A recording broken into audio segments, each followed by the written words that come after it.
right, so let's go ahead and begin with the end in mind. This is the overall paper folding origami kaleidoscope project. You can see whatever's on one side repeats on the other. So go ahead and take out a piece of paper. It can be white, black, or gray. And as you get your piece of paper, please put your name and your class code on the back right away so we don't forget whose it is. Fold your paper in half. Fold it in half the opposite direction, like a T. When you open it up, now we're going to fold it diagonally.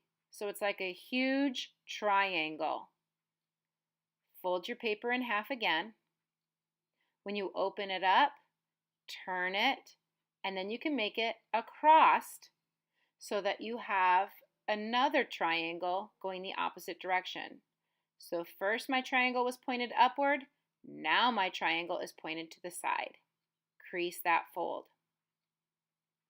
When you open it up, now you should have 8 equal sections onto your paper. I'm going to go ahead and outline mine in black so that everyone can see it really well. If you want to do that step in pencil, that's another great choice.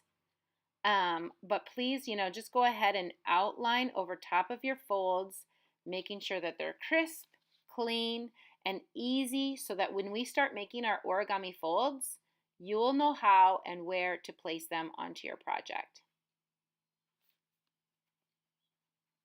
Okay, a couple more folds, lines to be outlined. And now I should have 8 equal sections to my kaleidoscope design. This helps me organize all of my folds.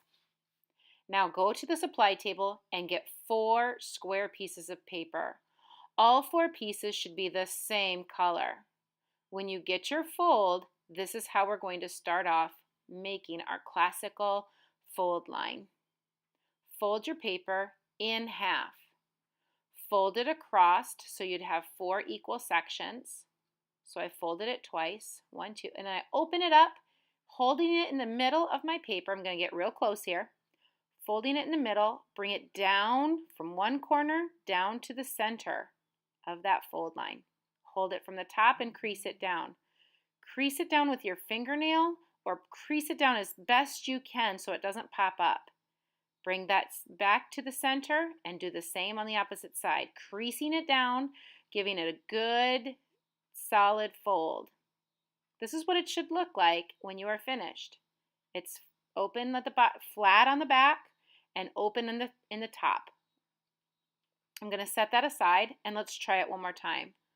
Fold it in half, crease it on the top, fold it across so you know where the middle is at. Once it's folded in half, bring the corner to the center, to the middle. It almost reminds me of making a paper airplane, but we're not making paper airplanes, please. We don't do that.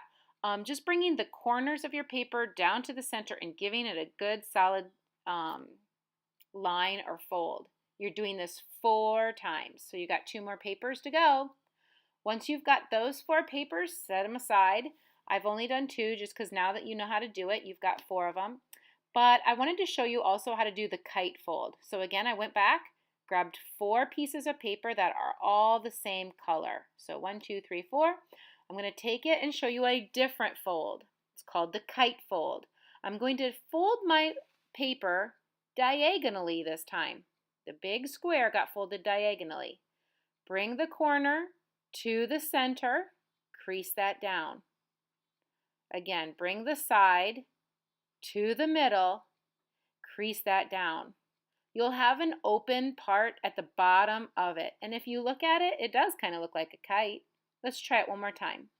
Here's my square. Tilt it to be a diamond. Fold it diagonally. Folding it diagonally across. Now I'm going to crease that down. As I've folded it in half, on that fold line, bring the side into the center. Again, I'm going to bring the side to the center. I'm going to mark mine out so you can see where it's getting folded. Again, I'm going to take the side, bring it to the center, and that's where my fold line, it's not going to be any marking point, but it's just taking the side and getting it right to the center.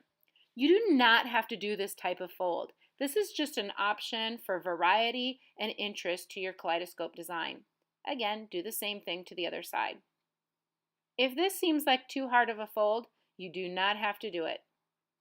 This is just another option, another way of making your kaleidoscope design. Kind of looks like a kite, doesn't it? So now I'm going to go ahead and do that again to all 4 pieces. So I have 4 colors that are the same.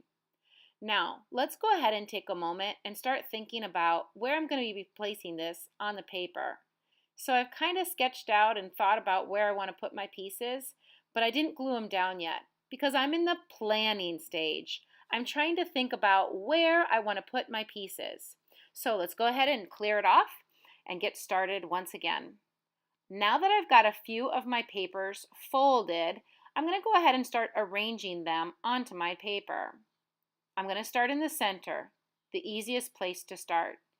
All 4 of my triangles are pointing in the middle. When all 4 of them go towards the center, like you see here, it has a really cool, interesting design. Because just like in our oil pastel kaleidoscope, whatever we did in 1/4 of the paper, we need to do in all 4 sections. That fold line is helping us to know where to place my pieces for the origami parts. The red pieces of paper are going directly in the center of the fold line. Let's try another arrangement. I'm going to turn them around going the opposite direction to see what I like best. I haven't glued them down yet because now I can still make changes. So once I found something that I'm happy with or that I'm pleased with, I kind of liked the other way better. So I'm just going to go ahead and take those pieces and turn them back around the opposite way because I liked that better. Because as I start taking my other pieces of paper, my kite pieces of paper, the other type of kaleidoscope folding origami that I've done, I'm going to take those other pieces and place them on the X of my paper.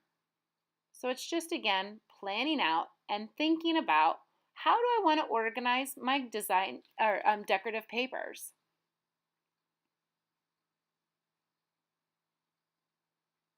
Now, if they keep moving around on you and you're really sure that that's how you want it to look, you can glue them down at any time. Right now I'm just in the planning phase, so I didn't glue any of mine down because I still thought I could make changes. If you are happy with the center of your project, please go ahead and glue them down.